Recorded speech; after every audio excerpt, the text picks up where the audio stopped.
ખાસ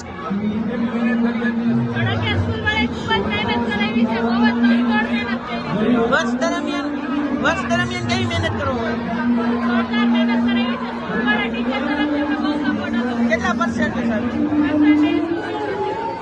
સામાન્ય પ્રવાહને 12 સાયન્સનું પરિણામ ડિક્લેર થવા જઈ રહ્યું છે ત્યારે આનંદની વાત તો એ છે કે ગઈકાલે જ હજી નીટની પરીક્ષા પૂરી થઈ, બાળકો હળવા થયા અને ત્યાં આજે એમને ખૂબ એક આનંદના સમાચાર મળશે.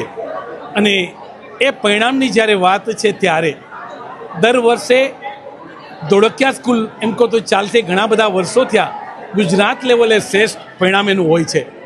ગયા વર્ષે 12 સાયન્સમાં નેશનલ ફર્સ્ટ હતા, ગુજરાતમાં ગુજકેટ ફર્સ્ટ હતા અને નીટમાં સૌરાષ્ટ્ર કચ્છ ફર્સ્ટ હતા અને બોર્ડના રિઝલ્ટમાં રાજકોટ ફર્સ્ટ હતું.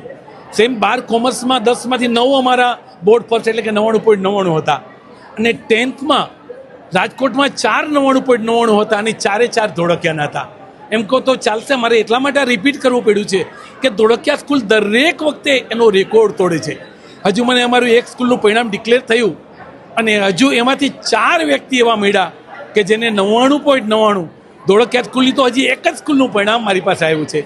પણ આ પરિણામ એટલા માટે શ્રેષ્ઠ હોય છે કારણ કે એના માટે આખું વર્ષ અમારે લોકોને સતત મહેનત કરવી પડે છે. અમારી ટીમ એની પાછળ મહેનત કરે છે અને વાલીઓ પણ, જે વાલીઓને પોતાના બાળકોનું શ્રેષ્ઠ પરિણામ લાવવું છે એ ધોળકિયા સ્કૂલ ઉપર અમારી ઉપર પહેલેથી ભરોસો મૂકી દે છે એટલે મેં આ રિઝલ્ટ લાવી શક્યા છે. ધોળકિયા સ્કૂલ એમ કહો તો ચાલશે કે એના શ્રેષ્ઠ પરિણામ માટે ગુજરાત લેવલે પ્રખ્યાત છે. આ સેલિબ્રેશન માત્ર ને માત્ર ગુજરાતમાં ધોળકિયા સ્કૂલમાં થાય છે. આજનું પરિણામ પણ બહુ ટૂંકા ગાળામાં આવશે. અમને આશા છે કે ખૂબ શ્રેષ્ઠ હશે. હજી એક સ્કૂલનું પરિણામ આવ્યું જેમાં 4 વિદ્યાર્થી 99.99 છે.